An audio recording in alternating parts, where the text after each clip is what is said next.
Need a mic for translation. Me? They need a mic for translation. Oh, they need a mic for translation. I think it's working now. Hello? Okay, great. Okay, well, anyway, welcome everyone to International Jazz Day in St. Petersburg, Russia. We're really excited to have everyone here with us today. As some of you may know, International Jazz Day was founded in 2012 by UNESCO Goodwill Ambassador Herbie Hancock with the mission to promote peace, intercultural dialogue, and understanding around the world. And today we're really excited to have with us a very talented musician from Sydney, Australia.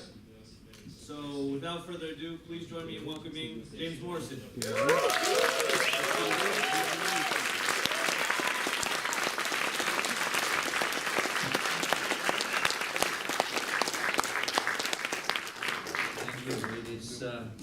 It's wonderful to be here with you. I just want to get an idea of who I'm talking to. Who plays the trumpet? How about the trombone?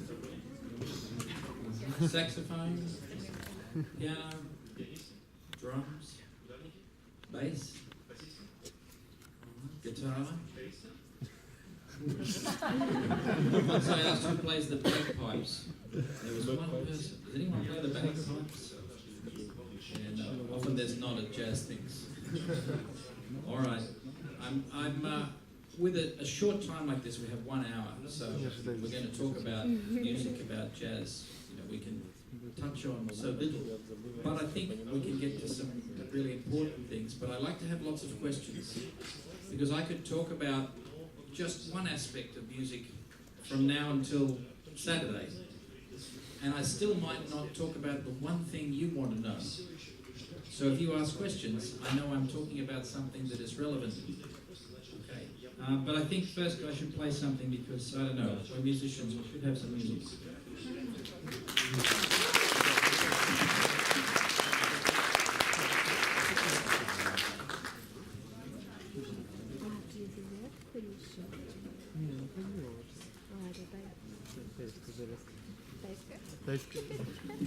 And if you can, it's always good to do your warm-up with an audience. Так еще никто не шутил? Не первый. Как? Тайсон?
we're good.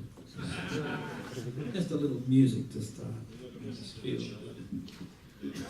So, we can talk about anything from technique to concepts of how to play instruments, to concepts of jazz itself, to even media, just to music, anything you like. So give me a direction. What would you like to talk about? Anyone has a... Yes? Пожалуйста, говорите в микрофон, а переводчикам не слышно. I can relay. He's saying when I play trombone. Do I think as a trumpeter? No. No. No, tell me more. Finger position and slide position. Finger position and slide position, no. So your close position is F and B flat. Yes. My closed position is F and B flat. Thank The you. open on the trumpet is G and C. But all of these things, if you had to think about them, it's too much for me. I don't know about you. I can't think about much at once. When I'm playing, I mean, just now I'm playing the piano, which is in one key, and the trumpet is in another key. So was I just playing the blues in F or the blues in G? Because the trumpet was the blues in G, and the piano was the blues in F. That's too hard. I can't do that.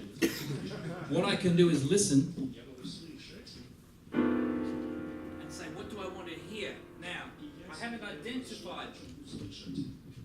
identified that I've played on the piano. I'm not thinking, and everyone who plays the piano knows, if you're going to sit down and play, you don't go F. You don't need to do that to play blues, and if you just go, I want this sound, and then I know I'm going to go, you know, and I'm not thinking of every note or even the chord, I'm just playing sounds that I like. And so I hear that sound, and if I hear, I go, oh, what would you like to hear with that? I'd like to hear.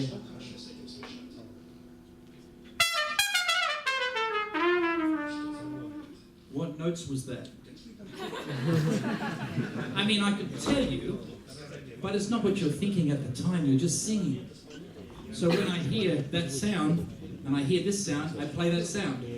If I had to think, that's a B diminished chord, but I must play over a C sharp diminished on the trumpet. It's too hard. So when I'm playing the trombone or the trumpet, I'm not thinking how they relate to each other, because I'm not even thinking about what the note is on the trumpet or the trombone. You all have this experience. Now, if you don't have that experience on your instrument yet, this is what you're working towards. You have it when you speak. If I wanted to invite you to the concert this evening, I have this idea. Will you come to the concert? Would you like to come to the concert? Maybe because I'm thinking you might not want to, that I will encourage you and say, would you like to come to the concert? There will be some great music. It's going to be fun. Come. So as I walk towards you, I have this feeling. I want you to come, and I'm going to encourage you. That's it. Who here, and I think it's nobody, who walks up to someone to invite them to a concert and thinks, now, what words will I use? You don't walk towards a person with the idea, please come to the concert, and go, I think I'll start with, hey, there's a... No, I won't start with, hey, there's a concert. I'll start, the concert... No, maybe I'll say, what do you do? You don't do that. You just walk up and go, do you want to come to the concert tonight? It's going to be really good. No, really, there's some fantastic musicians, the music, I can get you a ticket. You just say what comes into your mind.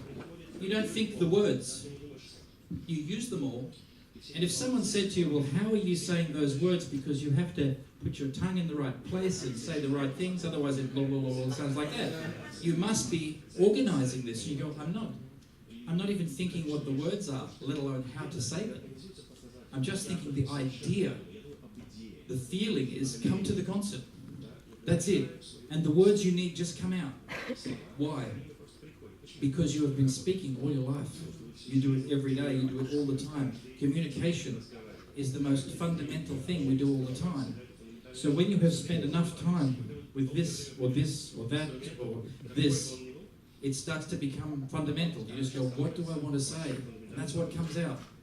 If someone says, "What are you thinking?" you go, "I'm thinking what I want to say, not how to say it." And so, if as a musician you don't do that yet, then I can say to you, I encourage you, that is where you want to be. That is what to move towards. To do that, what do? Look at how you learn to speak. Okay, when you were in school, they're teaching you grammar, you're learning things, but before that, when you were very, very small and you speak the first words, can you imagine going up to a baby? You think it's time that they learn to speak. And you said, "Okay, today we start with verbs. We're going to do nouns. I'm going to teach you to conjugate verbs. We'll start with Russian, but then we're going to learn English, we're going to learn French." I mean, the baby's looking at you like, "You have a nice face." I mean, what do you start with? I mean, I'm not sure in Russian, but in English you start with mama. That's it. And how do you teach them? You say, "I'm now going to tell you the word for mother." It's the baby version, it's just mama, and you do it by putting your lips together and go, "Ma," and then open. I mean, you just go, "Mama." And after a while, they say, "Da-da." My boys did. But what I'm getting at is, you don't teach them how, you just show them what it is you want them to do. And they do it, we all did it. And then as you get older, you learn more words. When you get a child who's 3, they haven't been to school yet, not in Australia anyway. And yet, they form sentences, they talk. If you say to a 3-year-old, "How was your trip to the zoo yesterday?" They go, "Oh, we saw the giraffe, we saw the elephant. It was great, the monkeys were eating Peter." They go on and they use verbs, nouns, adjectives, all correctly, mostly. And they don't even know what a noun is yet, but they use it. So they learn it by hearing and then working out what they want to say. Same with the music. Now you can go, at some stage, if you wish to be a great author, a great speaker, you must learn the correct grammar, you must study. And it's the same with music. But to start with, what do you want to hear? How will it sound? Make that sound. Then there's a time for learning about the theory behind that and why it works. And I have a thing that's written on the wall in my studio. It says, "Hear it, play it, then find out why it works." Too often I think in music we start with, find out why it's going to work, then play it, and then one day you might actually hear it. And so often we see people playing, and they're doing things they've learned, and you say, "Can you hear that? Are you playing that because it's what you want to hear?" And sometimes that takes many years. So I think if you can reverse that and think about what you want to hear, and try and find it, just how you did when you learned to speak. Because ultimately, you want to play like you speak. What do I want to say? That's what I'll say. And then I can look at every sentence I've said today, if they're recorded, and I can tell you where the nouns are and the verbs, and I can show you the sentences. But it's not necessary for me to communicate. And that's how I feel when I play music. It's all about not how, not even what, but why. Why am I playing right now? What do I want to say? And then how will I say it? But I don't think about how I say it much, any more than you think about how you would say to someone, "Do you want to come to the concert tonight?" You just think about what you want, not how to say it. And it comes out. So that's a bit of philosophy about how I approach the instruments. I'm sure many of you are familiar that I'm a multi-instrumentalist, so I play trumpet, trombone, saxophone, double bass, piano. And people say, "Wow, how can you practice all those instruments?" I don't. I think how I want it to sound. And then the technique comes because it's needed. I don't sit and get the technique and go, "Now what will I do with my technique?" I go, "What do I want to hear? Now how do I do that?" And my technique on every instrument has followed my expression rather than the other way around. And this is not saying this is how it should be done. Everyone has their own way. I know many amazing musicians who do it the other way, get their technique first and then work out what will I do with it. That's fine. I'm just telling you my experience, and it's in answer to a question that you haven't asked, which is with all the instruments, how does that work? I don't know if you could practice as many instruments as I play. Maybe somebody could. I have not met anyone. But that's how I do it. I think about how I want it to sound. And a quick example, because you might be sitting there thinking, yeah, if I sit at the piano and I don't play the piano and I just hear a nice piano on my head and then put my hands on, it doesn't come out. Give it time. We all have this ability. It's a human thing, not a musician thing. It's a human thing to be able to hear something and then speak it ourselves.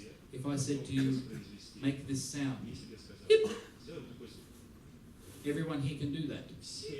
Yeah, thank you. I didn't give you instructions and say you need to move your throat here, you need to do this with your tongue. I just went, hip. And everyone will find, if you first tried and you went, hip, oh, hang on, that's not right, you will work it out. This is how it's just me, this is how I play my instruments. Now, if you want a trumpet lesson and you say, what am I doing with my mouth here? I can give you all the details and I can talk about exactly what happens inside your mouth and everything. But it's not how I learned. It's not how I do it. It's just looking afterwards and going, oh, that's what's happening. Okay, another question? Am I making that sound?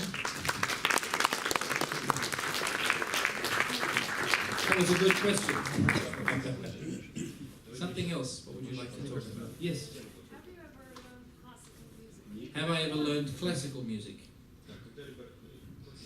Maybe one in college. No. No? Not in college, no. Never formally. I'm looking like this, how do I answer? Because I've learned everything that I can do, but not by somebody formally teaching me. I learned classical music by listening to it. I love it. And I performed with orchestras all over the world. But I never studied classical music in the sense of doing a course. I just listened to it. Because the definition between classical music and jazz and rock and Latin music, anything you like, is not to do with how you do it. If you know what I mean. Like when someone is playing a classical piece on the trumpet, what's happening?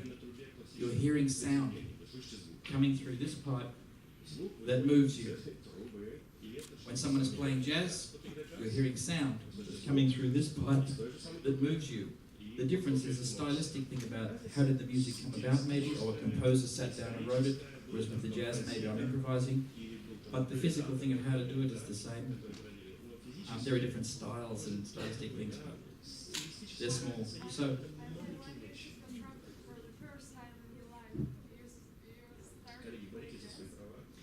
which she said, when I took my trumpet for the first time in my life, I started to play jazz. No, I picked up the trumpet, or cornet it was, when I was 7, and I didn't play jazz until I was 7.5. But quite seriously, very early on, I heard jazz. I said, I want to play that. I was playing in a brass band in school, brass band march music. But very soon I started to play. But I'll tell you what I did do. This is good.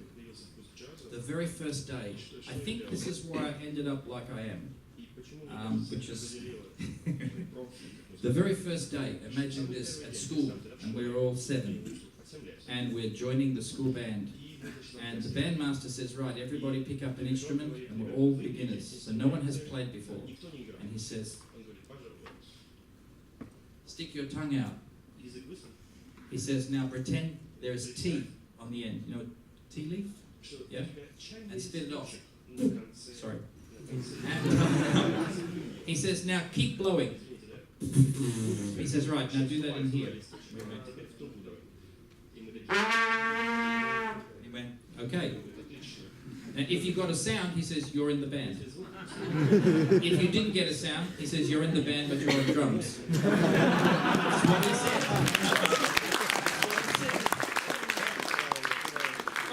Here's the interesting thing. He showed us 3 notes. He said, push these ones. And everyone's going, 1, 2, 3, 1. He said, and that one. And he said, play this note. And we all went, and various sounds like that. Some people are going, he's going lower. And when we got it, and then this one, and then this one. And we all played them together. You can imagine the sound with 20 kid givers. And then he said, good, there are your 3 notes for today. lesson is finished. You have 10 minutes and your parents will be here to take you home. You can have free time, just have a play. And you can imagine everybody. And he left the room. So the story's not over. This is the best part. I'm sitting there and I'm going,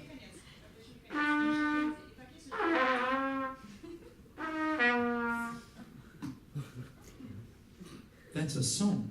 I did. I went, I know that song.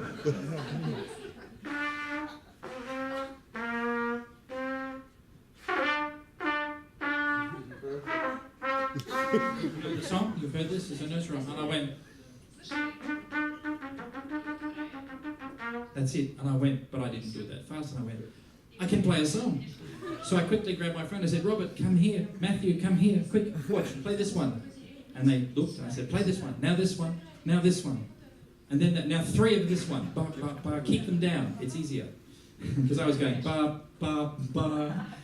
And I showed them and we played it together. It was awful. And then our parents came and they said, right, everybody, pack up. It's time to go home.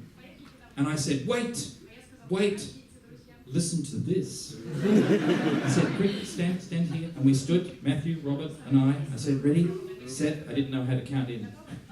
Go. And the 3 of us did it. And we got right through the song. And of course, the parents, thinking, this is the first day of lesson. And they're giving us a performance. And they're all in tears. And they're all going, oh. And everyone cheers. And we went.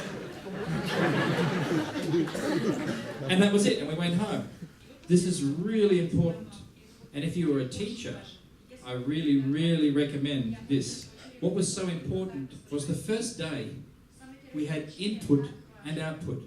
Not just input, not just, here's the thing, go and practice. In 6 months' time or at the end of the year, we will have a school concert and you will get to play. Oh no. First day. What I got was the complete cycle. It's like a circle. You learn something. I learned how to play an instrument, badly. I put a band together. We did a rehearsal. And then we did a concert. All on the first day. And so I got to learn what the whole thing is for. Why was I learning the notes? Why was I rehearsing with the guys? For the look on the faces. For the feeling in the room when we played. As bad as it was, everyone went, wow. And they were moved. And I went, aha, that's what this is for. That's what this is. It's for making people feel like that. And from that day, all I ever did was try to make people feel like that. I never tried to learn the trumpet. Why? I just want to make people feel like that. I did it the first day. And every day since. I got better, I hope. I added other instruments, but nothing changed. The purpose of the music for me from day one was, wow, feel what's going on in this room. Look at the faces of the people. That's what music's for. I'm going to keep doing that. And that's all I've ever done. So if you can create that for your students regularly, an opportunity to use what they have, and I tell my students, I have an academy, it's university level, so it's much higher than that. But I tell them all the time, we have much to learn. But today, it's like climbing a mountain. If you keep climbing, you wait to get to the top. There is no top in music. There is no end. So it can become very tiring, climbing. What you must do is stop often and turn around and look at the view where you have climbed so far. Because you know, if you've ever climbed anything, you go a little way, you turn around, it looks different. You go, wow. You go, okay, back to work. Climb, and then you need to stop again and look. Wow, it looks good from here. And every time you do a concert, you're not there to work, you're there to say to the audience, have a look at the view from here with what I can do now. Next year I'll be able to do more, and will be another view. But right now, here's what I have. And you can do that no matter how old you are, no matter how good you are, no matter what you know and what you don't know. You can always stop and look at the view from here, where up to. And sometimes students forget to do that and just keep climbing. And think one day, today, every day, stop for a look at the view and then keep climbing. And that's very helpful, because not only is it good motivation to practice and to keep getting better, but more important than that, that's not so important. The most important thing is, every time a musician turns around and looks at the view and shares it with someone, the world is a better place. Like, you're sharing that feeling again, or wherever you're up to. That's, the more that happened, the better everyone's day is. So, yeah. I mean, no one wants to drop in on you and say, hi, I'd like to spend some time with you while you struggle. I want to spend some time with you while you turn around and look at the view. You know, if I'm the audience, I mean, your teacher, yeah, they spend time with you while you struggle. But yeah, you need to share with everyone how it feels from here. And I do that often. Something else? We can talk about anything at all. Yeah? How to take high notes on trumpets or trombone? Play high notes. Yeah. High notes, no problem. I want to give you a concept. It's English words, but I know you will understand the difference. The word hard, something that is hard, and something that is difficult. Often these words are used to mean the same thing. You know, it's hard, it's difficult. I'm going to use them differently. When you dig a hole, that's in the dirt, you know, with a shovel, that is hard. You sweat, you get blisters on your hands, it's hard. But it's not difficult. Anybody can do it. You just go. This is not difficult, but it's hard. Okay? Now, to program a computer in code, like in the, you know, in the back, this is difficult. You have to understand the code, but it's not hard work. You sit down. You just do this. No sweat. You know? But it's difficult. Okay? So like that there. Difficult means technically difficult. Hard just means effort. Playing high on a brass instrument is not difficult. It's just hard. It's just hard work. It's not difficult. You make the air go faster, it goes up. When you try and play high on a brass instrument, only two things can go wrong. And some of you will know this, I've said this on a YouTube clip, but only two things can go wrong. I'll show you.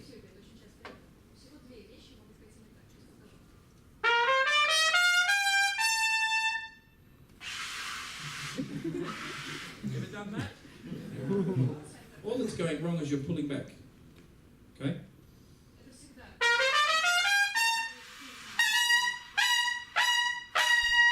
So what do you have to do? Pull it away a little bit. It's better to do it with this hand. Looks fine doing this. But seriously. That's all that is. When you get no sound, your lips aren't vibrating, it's because you squashed them with the mouthpiece. The reason we do that is this is your lips, and this is inside your mouth, and you blow, and they do that. And they vibrate in the air. They vibrate in the air, right? We don't buzz our lips. You don't go, right? You just hold them still, and you blow. Okay, and the air moves them, all right? So the air's moving them. When you blow harder, they want to go and open. They let more air through. When you do that, it gets louder. Fine. But if you increase the air and don't let them open, hold them there, and blow harder, the air has to get through the same size hole. More air. So it goes faster. So I don't move my lips to go higher, I just hold them where they were. And increase the air, it goes up. This keeps going. Now, what happens is it gets to the stage where I'm blowing so hard, I'm trying to hold them and I can't. My muscles are tired. So what do? I go, well, hang on, I got a trumpet, I can hold them back with that. And so this muscle is much stronger than these. So I hold it with that. This is a bad idea. Because if you push a little bit too hard, it stops. But if you get it just right, I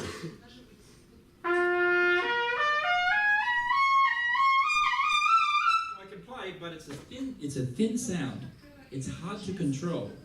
And I'm squashing my lips, which means in about 5 minutes I'm going to have to go like that. You see trumpet players doing that, right? And they're trying to get the blood back into their lips because they've been squashing them. So the other problem is it doesn't grow. In 1 year's time, you don't have more range. It's very limited. Okay. If you use the muscles, they grow. And so I said there are two things can go wrong. One is this. Okay. The other one is this.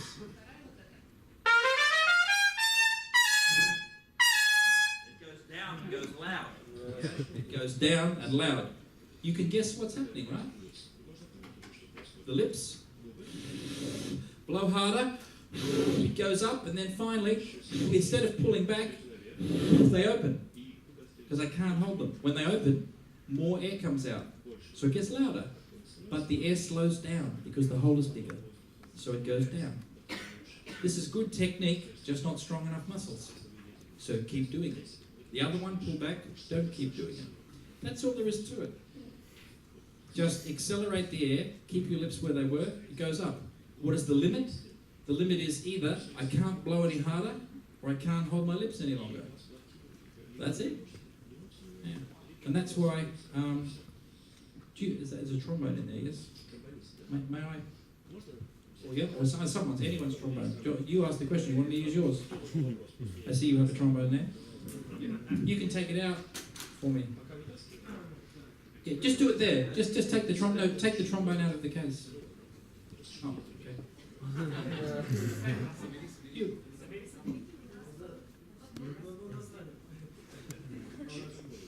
Okay, while he gets it out. Yeah, the whole playing high thing is pretty simple. It's just hard work. You have to use a lot of energy, a lot of air. I always remind people, this is just a brass pipe. There are no batteries.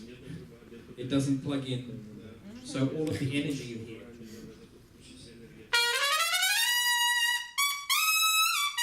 That sound, that energy, that's a lot of energy.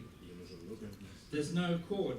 It's not coming from must be coming from you. So it's a lot of energy needed to make the instrument do that. That's fine.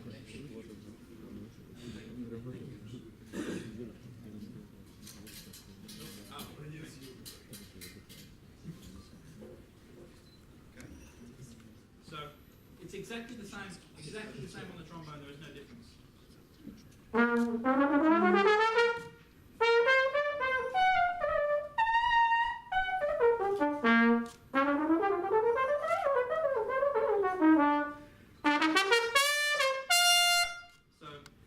The energy you need is now it's one difference to the trumpet is the tube is bigger, so the air pressure is lower. So trombone is not quite as much work as the trumpet. It's a little easier. Okay, you need good muscles here, very good, but here it needs more air, but not so much pressure because it is one octave lower. So if you're going to sweat or go red in the face, it's more on the trumpet than the trombone.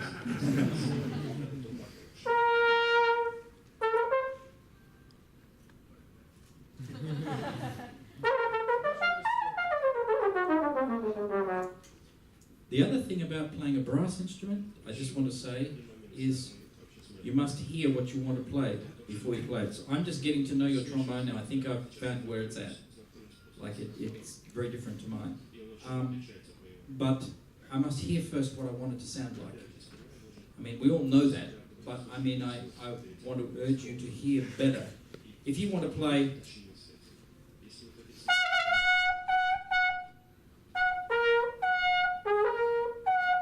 So I'm finding out where your trombone sits. Now I know where that note is. How do I get it perfectly? Now I won't miss that note, because I know where it is. What did I learn? Exactly how much tension, how much air? I don't know how much air, I just know how it feels. So, what I'm doing now when I want that note is I hear it.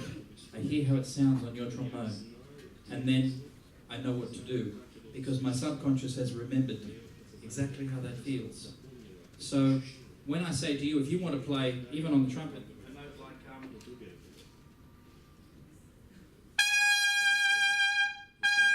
that's not particularly high or particularly hard, but if you don't hear that, you could easily get any of those notes on the same thing. So how do you not get... How do you get... We use our ears, yeah. When you do that, and this is a question I want someone to answer. When you hear the pitch, what instrument is it in your head? Most people never ask that question. Usually they go, well, I guess it's my voice, or it's not an instrument, it's just a pitch. Yeah. It needs to be the instrument you're playing. Not just a trumpet, your trumpet. If you hear your trumpet in your head when you play, have a look what happens. You don't miss notes anymore. Right? If you hear your instrument, how it sounds in this room, I mean really accurate, more accurate the better, the volume you're going to play. When I say to someone, play me an A, wait a minute, what are you hearing in your head? They say, an A. I say, how loud? They go, what? Are you hearing a particular volume? How loud is it going to be? Or will it be a surprise? I mean, to you, you're the player. You should hear in your head exactly how loud it's going to be, the tone, how it will ring in this room, and the pitch, and it should all be on your instrument. Then when you play, that's what comes out. But if you vaguely, right, in your mind hear, oh, I hear an A, kind of. Guess what comes out? An A, kind of. And so you can go and miss it. Right? Bleh, and miss it sometimes. Sometimes you get it, sometimes you miss it. If you want to get it every time, you must hear your instrument. So that's an important thing too. Something else? Yes, yes.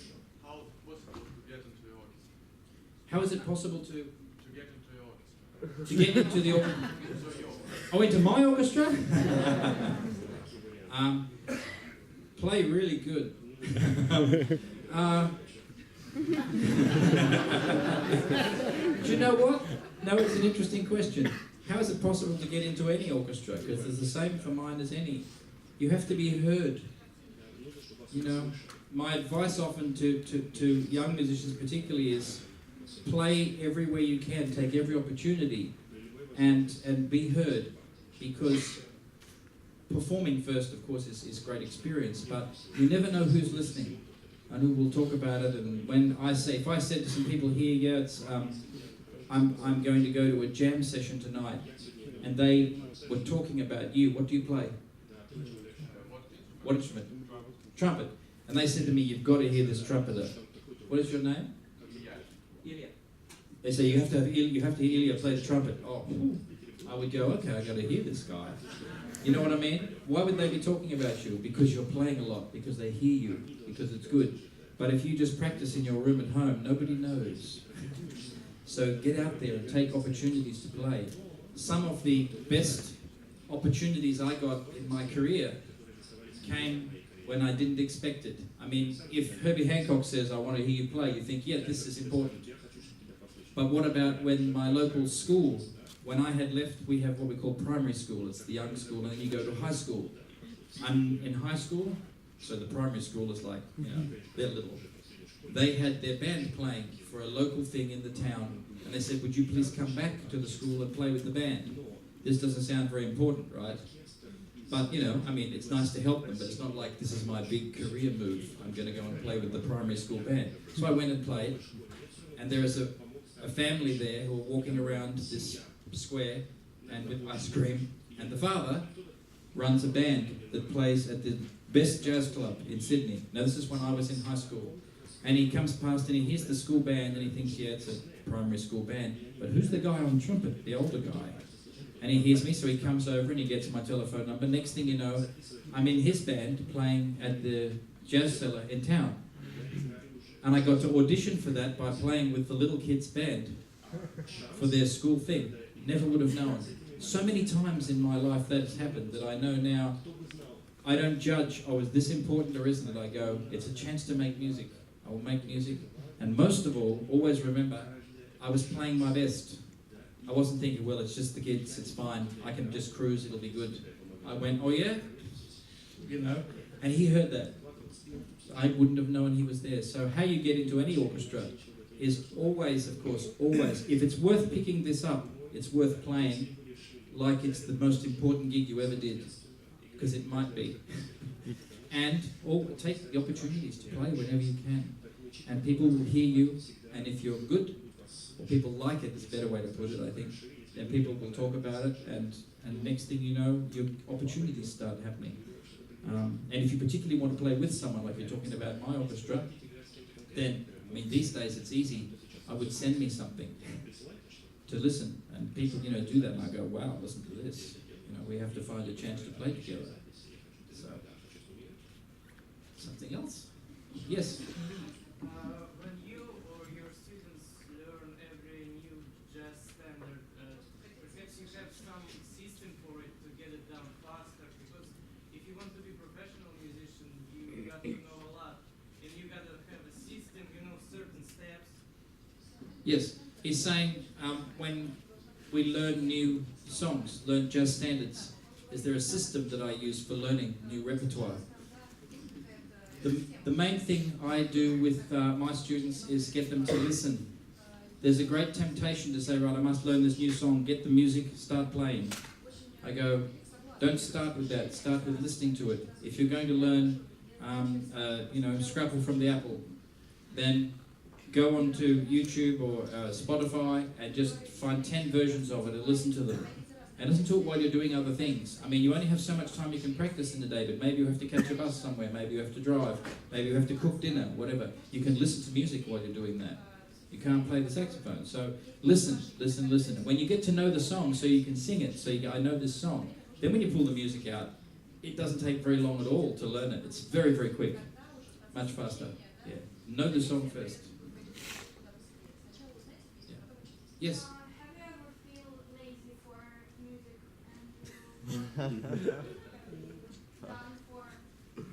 Have I ever felt lazy? Yeah, for music? All the time. Do you mean like, did I get tired of it, like I don't like it, or? No. When you try it, maybe you understand that you need to do it, and you say, oh my God, I can't do it, but I need. I understand. Yeah. And what have you done for overcome this? Yeah. You need to get excited. If you're just working, I don't like work. I never like work. I avoid work. I'm quite a lazy person, and I think that's true to describe someone as lazy if they don't like doing work. What is work? There is somebody today who is going fishing because they have a day off work. You know what I mean? There's no work today, their job, they don't have to go, and they go, great, I can go fishing today. And they go fishing. There is another person who is a fisherman who's at work. So is fishing work or not?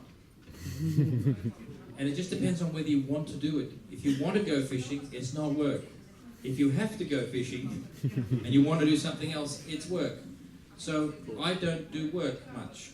Means I don't play unless I want to. So if I find, but I need to, it's been 1 week and I don't want to play. If I keep doing this, I will lose my muscles, and then I look at, why don't I want to? Rather than try and make myself do it, I go, I never want to make myself do anything. So I go, no, have a look at, why don't I want to? It's music. And maybe I find, that's because I've been in the practice room for 3 weeks and not played to anybody or sung to anybody. I haven't been with other musicians feeling the music. I've just been in a room on my own. That's the problem. Not that you're lazy, not that it's that you don't have the chance to express yourself. If you get with other people and make music and have that reaction between you, and also other people get to listen to it, if you're doing that, you remain excited and you go home and go, right, I'm going to work out how to do this so I can do that tomorrow. You don't have a problem. I guess if you do get a chance to make music with people a lot and to make music for people, and you still don't feel like doing it, then maybe you're not a musician. But I reckon you are a musician, yeah. So I think it's just if you spend too long on your own working and not enough time, actually doing it. If I'm practicing a scale, who would like to hear some scales? Like No hands went up. Right? So that includes you. You don't want to hear scales, but you maybe need to do them.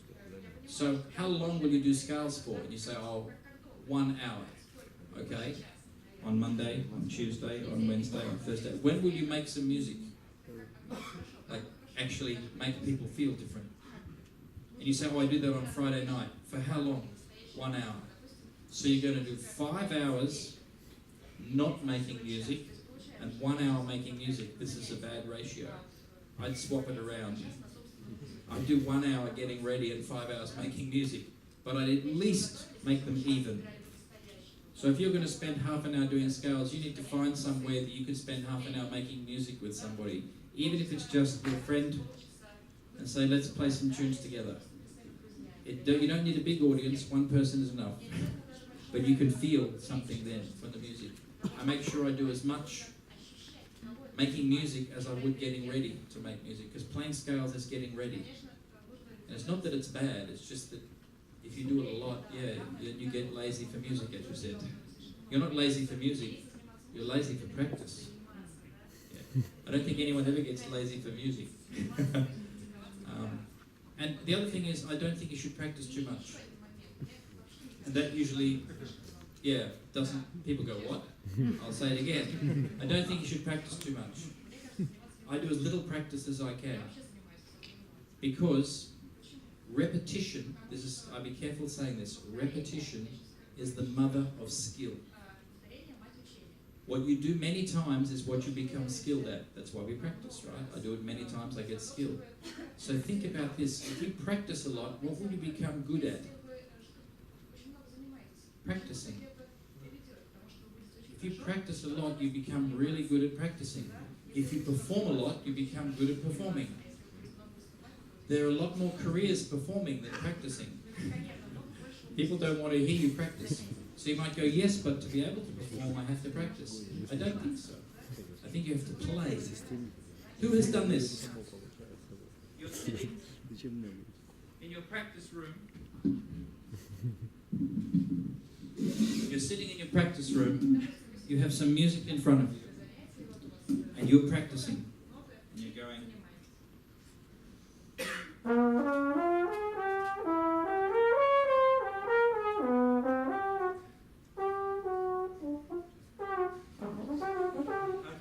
And you're doing that, and you do this for 1 hour, and then you go, okay, nearly time to stop, I'm going to play it now. Have you ever said that in your mind? Now I will play it. And guess what you do? Watch. I'll practice for just 5 seconds, and then I'll play. Watch the difference.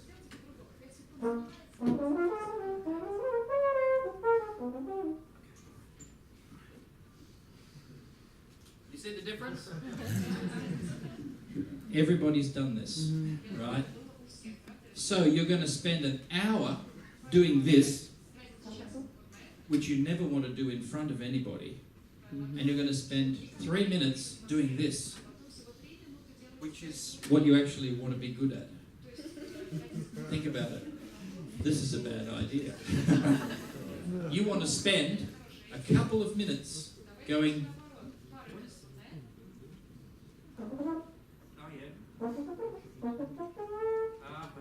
Alright, good. I'll play that now. And you play it. And if there's some mistakes, you go, I'll just practice that bit for 1 minute. And then I'll play it again for 5 minutes. And at the end of 1 hour practice, or 1 hour spent on my instrument, I would say, I've been making music for 50 minutes and practicing for 10. 5 to 1. The right way around. What do you think I'll get good at? Playing. That's what I mean by don't practice too much. Spend hours in your room on your music, yes, but don't practice. Play. Just practice the bits. Sometimes we need to practice, only sometimes. But little bits. But play mostly. And then you get good at that. Who gets nervous when they perform? Anybody get nervous? Yeah? Not too many of you? Or we just don't want to say? Yeah? Yeah, get nervous sometimes?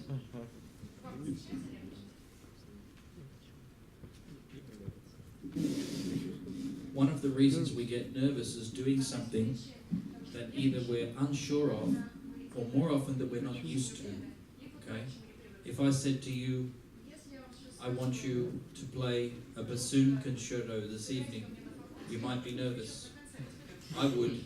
I can't play bassoon. So that's a good reason to be nervous. But you think about it, if you're a trombone player, who has ever been nervous doing a performance? Firstly, who's ever been nervous doing a performance? Okay, lots of you, yeah. Who has ever been nervous doing a performance when you could actually play it? Like in the practice room you have played it, in the rehearsal you have played it, so you can do it. Yeah, it would almost be the same, right? So, why be nervous? You could do it, because we think, yes, but what if I do it wrong tonight? You know, and my question is this: why would you think that?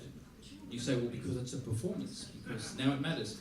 One of the reasons is you don't perform enough. You practice, and it's new. It's not familiar to do this. I only do this a little bit. So the more you do what I said, the playing in your room, the more you go, yeah, I do this all the time. Okay, there's an audience now instead of no audience, but that's a small difference. And guess what? The audience doesn't change the trombone. If you don't look at me, and I go...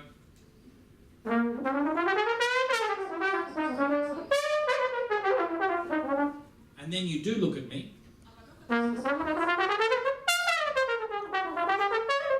it's no different. No, it didn't know. The air is the same, the lips are the same, the slide is the same, nothing changes.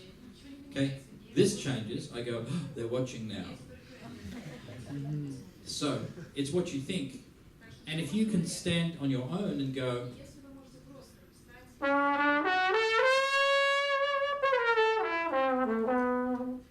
then you can do it in front of people, just the same. Okay, unless you start asking yourself bad questions. And we do this.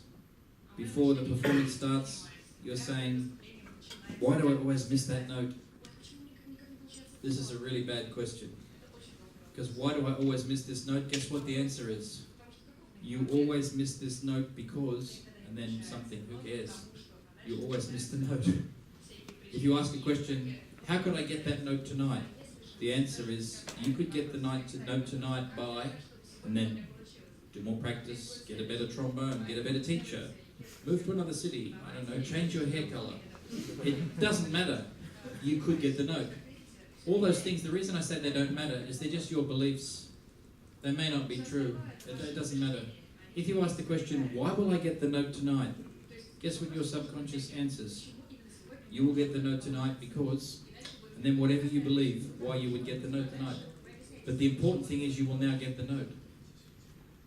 So you have to be a little bit aware where before you perform, you will notice that you're asking yourself questions. There's stuff going on in your head. You need to listen. And if you hear bad questions, go, no, I'm not asking that. The question I ask is not why will I get the note tonight? I got a better question than that. Why will tonight be the best I've ever played? Ever. There's a good question. And your mind goes, because...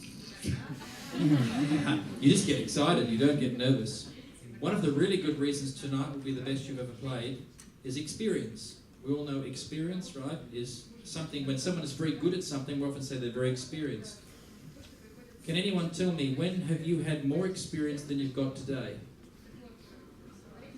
Never. Always today is the most experienced you've ever been. So that's a good reason why every time you play will be the best you've ever played. Works for me. Just get that feeling going. And I think about the next performance I'm going to do and I just get like, I want to play. Thinking like that, rather than getting any nerves. We've got a little bit more time left. Any more? Yeah?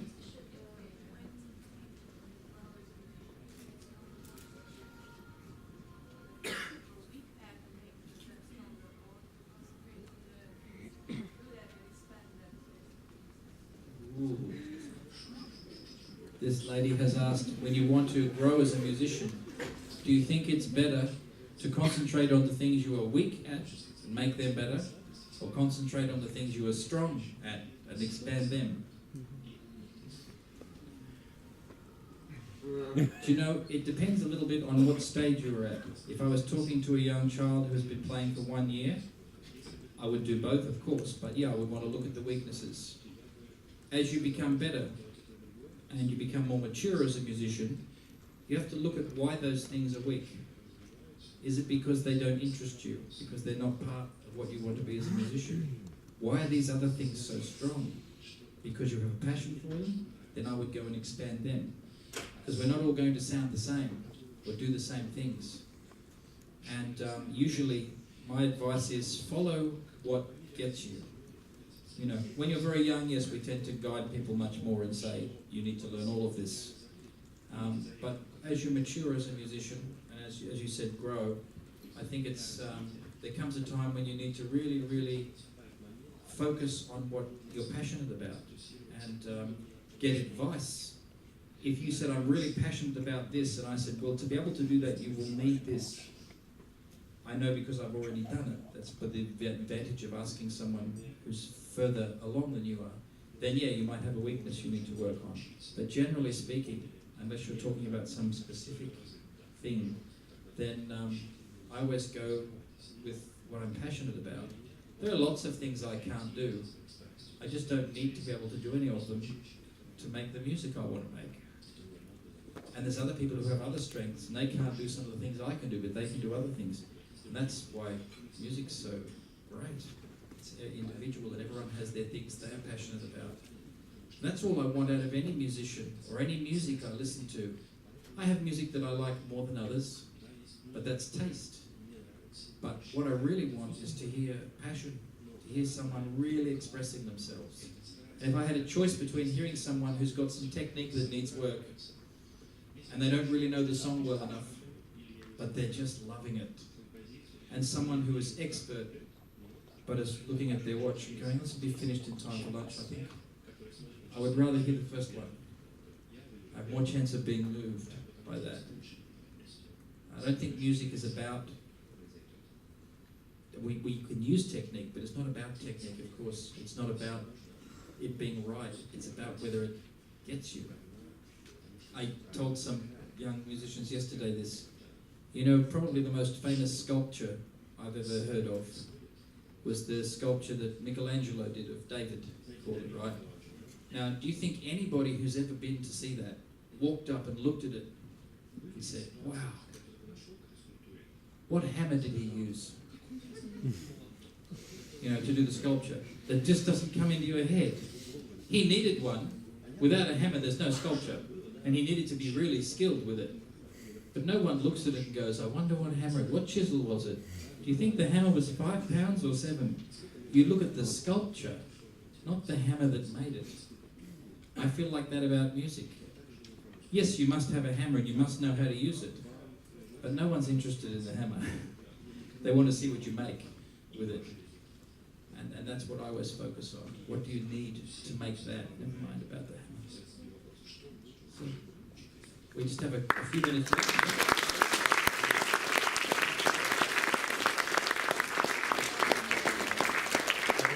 Yeah, 2 more minutes? Oh, it's just 2 minutes. I think yours is fast. Okay. One more question, yes. How make to switch all scales to music? Okay, how to switch between scales and music. In other words, how to turn the work into music. It's almost the same answer I just gave. You focus on what you want. If I walked up to a block of marble and said, I can see this in my mind, I can see David, I want that. So I start, and big pieces fall off, I go, I need to get better with this. So I do the work I need so I can create what I want. But you understand that doesn't come from sitting in a room with the hammer, just getting skill. It comes from what do I need because I want to make this sculpture. So with your music, how do I want to sound? What feeling do I want to make? And if you focus on that, put your energy on that, it will lead your scales, your technique, your whatever, into being useful because you know what it's for. The danger for us as musicians is, particularly when we're studying, is to focus too much on what we're learning rather than what we're going to use it for. And I tell my students all the time, every day, we need to remind ourselves, what is this for? What are you trying to do with it? It's just a tool. The scale is a tool. Technique is a tool. This is a tool. It's not music. And I keep focusing on the music. what I want to do. And a great way to do that is to keep listening too. If the best music you heard this week was you, this is a problem. Okay? No matter how good you are, you need to keep listening to other things and get inspired. All right, thank you very much. It's been great to talk to you.